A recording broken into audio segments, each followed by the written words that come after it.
அஸ்ஸலாமு அலைக்கும் வரஹ்மத்துல்லாஹி தஆலா பரகாத்துஹு. நான் புதுவனாரப்பட்டிலேருந்து வந்திருக்கோம். என் பேர் KM முகமது அலிஷா காதிரி யூசுஃபி. சில்சிலா ஆலியா காதிரியா யூசுஃபியா தரிகாவுடைய கலிஃபா. நான் கேட்கக்கூடிய கேள்வி என்னன்னா, தர்காவுக்கு ஜியாரத்து நம்ம போகிறோம். அந்த ஜியாரத்துடைய நேரத்தில் அந்த தர்காவுடைய கபூரின் மேலே பூ போட்டிருக்காங்க, துணி போத்திருக்காங்க. இந்த மாதிரி பூ போடுறது, துணி போர்வை போத்துறது கூடுமா கூடாதா?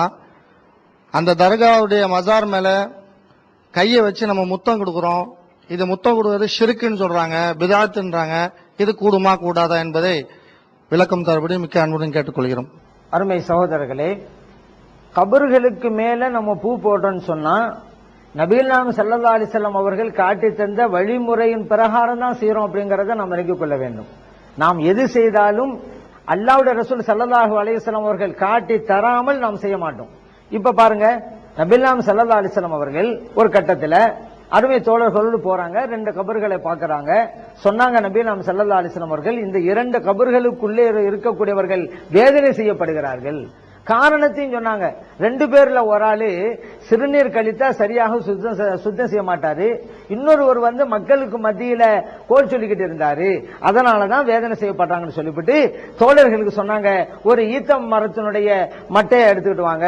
கொண்டு வரப்படுது, 2ஆக பிளக்கிறாங்க, ஒவ்வொரு கபரிலையும் அதை ஊண்டிடுறாங்க. பின்பு சொன்னாங்க நபிகள் நாயகம் ஸல்லல்லாஹு அலைஹி வஸல்லம் அவர்கள், இந்த மட்டை ஈரமாக இருக்கிற வரைக்கும் இந்த கபருக்குள்ளே இருக்கக்கூடியவர்களுடைய வேதனை குறைக்கப்படுகிறது. புகாரிலே பதிவு செய்யப்பட்ட ஹதீஸ்.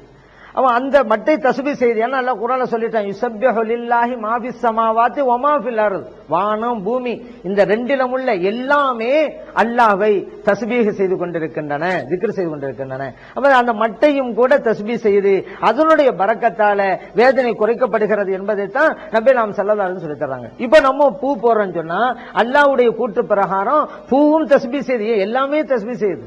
அவர் தஸ்பீஹ் செய்யும் பொழுது அதனுடைய நன்மை கபருக்குள்ள இருக்கக்கூடியவர்களுக்கு கிடைக்கிறது. அவர்கள் தீயவர்களாக இருந்தால் வேதனை குறைக்கப்படுது, நல்லவர்களாக இருந்தால் தரஜா கூட்டப்படுது. இப்ப வலிமார்களுடைய கபர்ல ஏன் போடுறோம், நபிமார்களுடைய கபருக்கு ஏன் போடலாம் நம்ம சொல்றோம்னு கேட்டா, அந்த திக்ர் மூலம் தரஜா உயர்த்தப்படும். சாமானிய மனிதர்களாக இருந்தா அந்த திக்ரு மூலம் அவர்களுடைய பாவங்கள் குறைக்கப்படும், வேதனை குறைக்கப்படும். அவர் ஸல்லல்லாஹு அலைஹி வஸல்லம் அவர்கள் வழிகாட்டி விட்டார்கள், அதனால்தான் நாம் அதை செய்து கொண்டிருக்கிறோம். அதுபோல நபிகள் நாயகம் ஸல்லல்லாஹு அலைஹி வஸல்லம் அவர்களுடைய கபரிலே சிவப்பு நிறம் கொண்ட போர்வை வைக்கப்பட்டது என்பதும் ஹதீஸிலே பதிவாயிருக்கிறது. அது மட்டும் இல்ல, நபிகள் நாயகம் ஸல்லல்லாஹு அலைஹி வஸல்லம் அவர்களுடைய கபரை சஹாபா பெருமக்கள் முத்தமிட்டு இருக்கிறார்கள். அபூ அய்யூப் அல் அன்சாரி ரலியல்லாஹு அன்ஹு நபிகள் நாயகம் ஸல்லல்லாஹு அலைஹி வஸல்லம் அவங்களுடைய கபரை முத்தமிடுறாங்க. மர்வான் பின் ஹக்கம் அப்படிங்கிற ஒரு பிரச்சனைக்குரிய அதிகாரி, அவர் ஹஜ்ஜாஜ் இப்னு யூசுப் எப்படி பிரச்சனைக்குரியவராக இருந்தாரோ இஸ்லாமிய வரலாற்றுல பலருக்கு இடைஞ்சலும் இன்னலும் கொடுத்துக்கிட்டு, அந்த லிஸ்ட்ல தான் மர்வான் இப்னு ஹக்கம் இருந்தாரு. அவர் சொன்னார், மாதா தஸ்னவு, என்ன செய்றீங்க அப்படின்னு கேட்டாரு. உடனே அபூ அய்யூப் அல் அன்சாரி ரலியல்லாஹு அன்ஹு சொன்னாங்க, மர்வானே, இன்னமா ஜேத ரசூலுல்லாஹி ஸல்லல்லாஹு அலைஹி வஸல்லம், நான் இறைத்தூதர் ஸல்லல்லாஹு அலைஹி வஸல்லம் அவர்களை சந்திக்க வந்திருக்கிறேன், வலம் அஸுரில் ஹஜர, கல்லை சந்திக்க வரவில்லை என்று சொன்னாங்க. இது அகமதிலே பதிவு செய்யப்பட்டிருக்கு. யார் உள்ளே இருக்கிறார், இறைத்தூதர் அல்லவா, அதனால தான் முத்தமிடுகிறேன். இப்படி அடித்து சொன்ன உடனே அப்படி திரும்பி போயிட்டாரு மர்வான். ஸல்லல்லாஹு அலைஹி வஸல்லம் அவர்களிடம் பாடம் பயின்ற ஒரு சஹாபி நபிகள் நாயகம் ஸல்லல்லாஹு அலைஹி வஸல்லம் கபரை முத்தமிடுறான்னு சொன்னா மார்க்கத்திலே கூடும் என்பதாக தானே செய்யறாங்க, மார்க்கத்தை கூடான்னு செய்வாங்களா? அப்ப இவங்க இப்ப இருக்கக்கூடியவர்களுக்கு மார்க்கம் நன்றாக தெரிந்து விட்டது, கூடாது என்றால் சஹாபா பெருமக்களுக்கு தெரியாத மார்க்கம் இவர்களுக்கு தெரிகிறது என்ற வாதில வருகிறார்களா? நபிகள் நாயகம் ஸல்லல்லாஹு அலைஹி வஸல்லம் அவர்களுக்கு முன்னால மண்டியிட்டு பாடம் பயின்ற சஹாபிகளுக்கு இஸ்லாமிய பாடம் தெரியாது, எங்களுக்கு தான் எல்லாம் தெரிஞ்சு போச்சு என்று சொல்ல வருகிறார்களா இவர்கள்? அது மட்டும் இல்லங்க, பிலால் ரலியல்லாஹு அன்ஹு ஷாம்ல இருந்து வர்றாங்க, இன்றைக்கு சிரியா நாடு, அங்கிருந்து வர்றாங்க நபிகள் நாயகம் ஸல்லல்லாஹு அலைஹி வஸல்லம் ஜியாரத்துக்காக. அந்த கபரை கண்ட உடனே அந்த அன்பின் வெளிப்பாடாக தாங்கிக் கொள்ள முடியாம தங்களுடைய முகத்தை கபரிலே வைத்து அங்குமிங்கும் புரட்டி புரட்டி எடுத்தார்கள். இப்னு அஸாக்கிர்ங்கிற ஹதீஸ் கிதாபுல பதிவு செஞ்சிருக்குது. இதுவெல்லாம் மார்க்கத்தில் கூடாதுன்னு சொன்னா பிலால் ரலியல்லாஹு செஞ்சிருப்பாங்களா? முத்தமிடுவதால் எப்படி ஷிர்காகும்? சில பேர் சொல்றது கபரு வணங்கிகள் அப்படிங்கிறது, முத்தமிட்டாலே வணங்கியா? ஒரு ஆள் குழந்தைய முத்தமிடுறாரு, அவரை பார்த்து இவர் குழந்தை வணங்கி சொல்ல தயாரா? ஒரு ஹஜ்ஜுக்கு போறாங்க, ஹஜ்ஜுல் அஸ்வத் கல்ல முத்தமிடுறாங்க, இவர் கல் வணங்கி அப்படின்னு சொல்ல தயாரா? முத்தமிட்டால வணங்கணும்னு சொன்னா ஹஜ்ஜுல் அஸ்வத் முத்தமிட்டாலும் அவர் வணங்கி ஆகிறாரு, கல் வணங்கி ஆகிறாரு.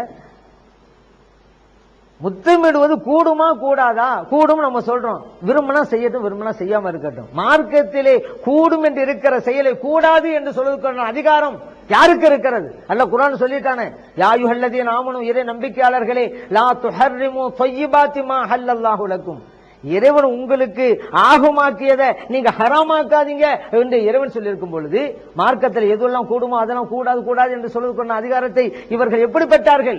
மதப மறுப்பாளர்கள். அதாவது மார்க்கத்திலே கூடும் என்பதை தான் அறிவிக்கிறது. ஆனா விரும்பினால் செய்யட்டும், விரும்பினால் செய்யாம இருக்கு, அது வேறு விஷயம். ஏன் நபிகள் ஸல்லல்லாஹு அலைஹி வஸல்லம் அவர்கள் உஸ்மான் இப்னு மதூன் ரலியல்லாஹு அன்ஹு வஃபாத்தான பிறகு அந்த மையத்தை முத்தமிட்டார்களே. நபிகள் ஸல்லல்லாஹு அலைஹி வஸல்லம் அவர்கள் இந்த உலகை விட்டு மறைந்த பின்னால அவர்களுடைய புனிதமான உடலை அபூபக்கர் சித்திக் ரலியல்லாஹு அன்ஹு முத்தமிட்டார்களே. மார்க்கத்திலே முத்தமிடுவது கூடாது என்றால் இவர்கள் எப்படி முத்தமிட்டு இருப்பார்கள்? அதனால் மார்க்கத்திலே இதுவெல்லாம் கூடும் என்பதைத்தான் இந்த ஹதீஸ்கள் காட்டுகிறது. கூடாது என்று சொல்லக்கூடியவர்கள் இந்த ஹதீஸ்களை பார்க்கவில்லை. அது மட்டுமல்ல, இப்னு தய்மியாவுடைய கொள்கை பின்பற்றுவதால் அப்படி சொல்லிக் கொண்டிருக்கிறார்கள். நாம் கூடும் என்று சொல்ல காரணம், நாம் தனி நபர்களை பின்பற்றுவதில்லை, குர்ஆனை பின்பற்றோம், ஹதீஸ் பின்பற்றோம், அதனால் நம்ம கூடும் என்று சொல்கிறோம்.